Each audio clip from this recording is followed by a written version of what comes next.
Hi everyone. In today's tutorial, I'm going to assume that you're making a cozy, side-scrolling, grim-dark farm game starring a frog. And you want to be able to sit down by a river.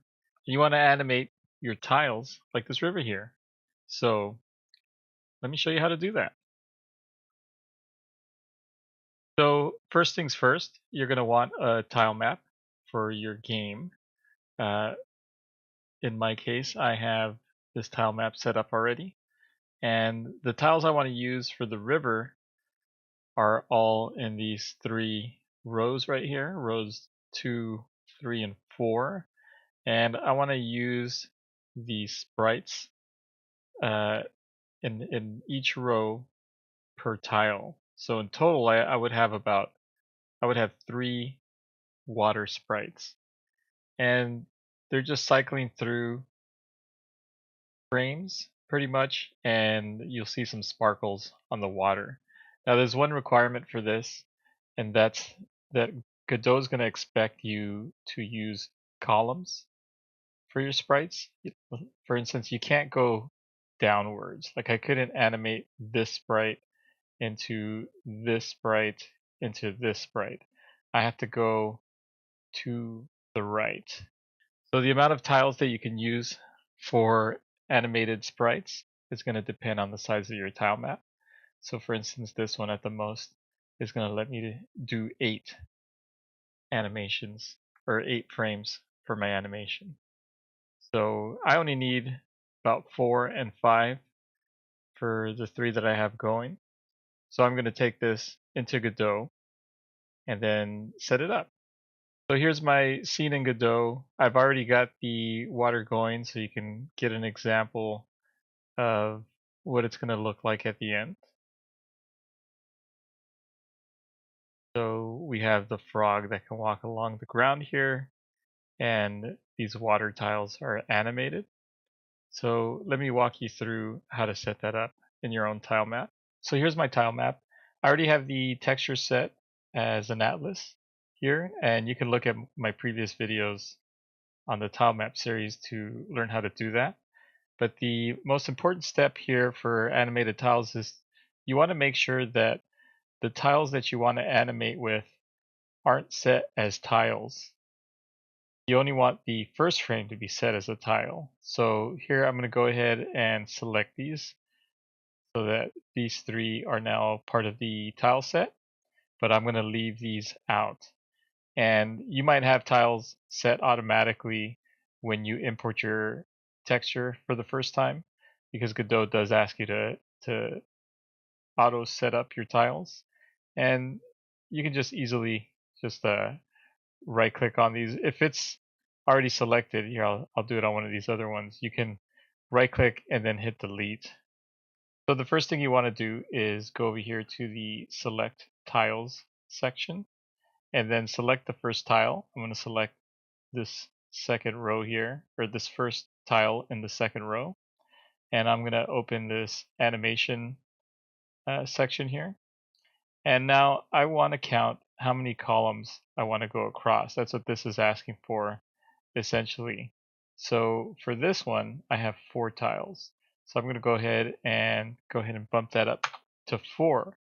Now there's one extra step to do here, and that's adding the frames for each one of these. And so I'm going to go ahead and click on this add element button, and you see as I did that, it put this light green border on the next tile, and I'll do that for all 4.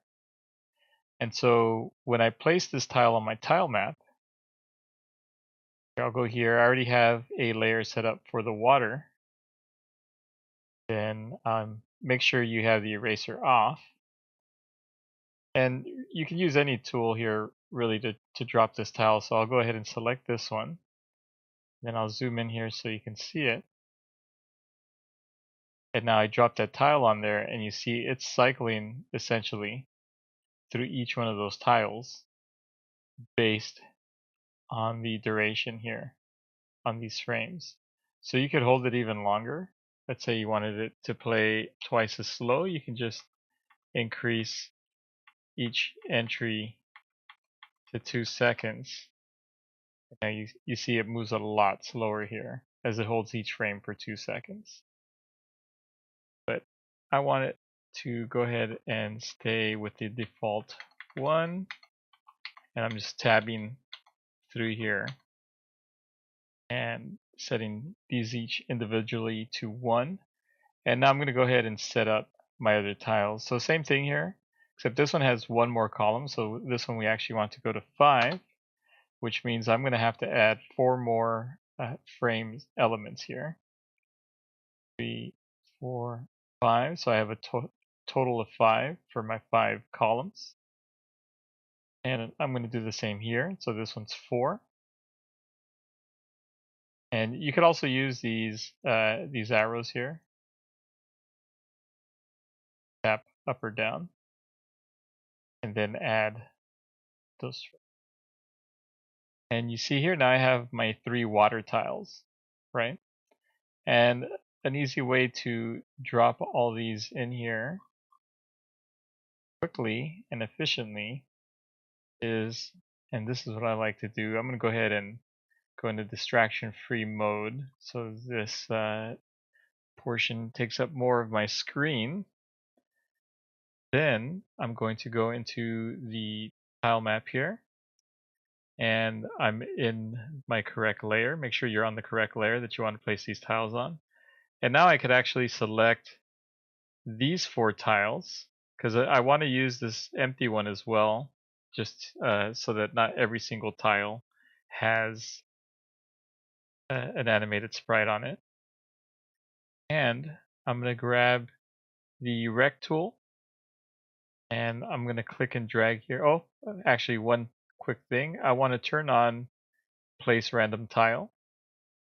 And what this is going to do, it'll just place these randomly instead of, well, here, let me show you. So this is what it looks like if I use random.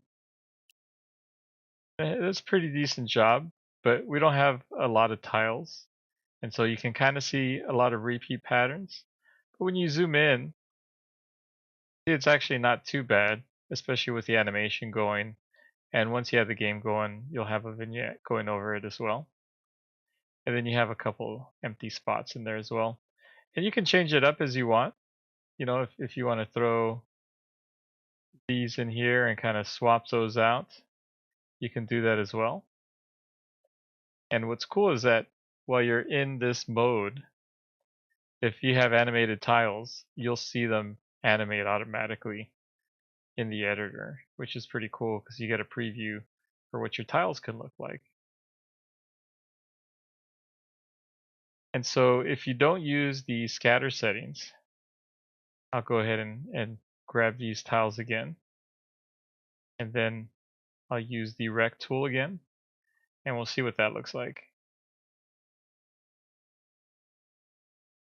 You see here, it just kind of repeats those rows the same way you have it selected here. And that's how you want to turn on the randomizer, essentially. Kind of break those patterns up. And you'll see here, when I run the game, not so bad. Now we have a bunch of repeated patterns here. So you're going to want to go in there and kind of finesse your end result based on what works for you and your game. But essentially, that's how you make animated tiles in your tile map.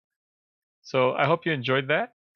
Let me know what you think in the comments, and if you'd like to know anything else about tile maps, and I would love to make another tutorial for you guys. Anywho, I hope you enjoy that, and have a good one, and we'll see you at the next one.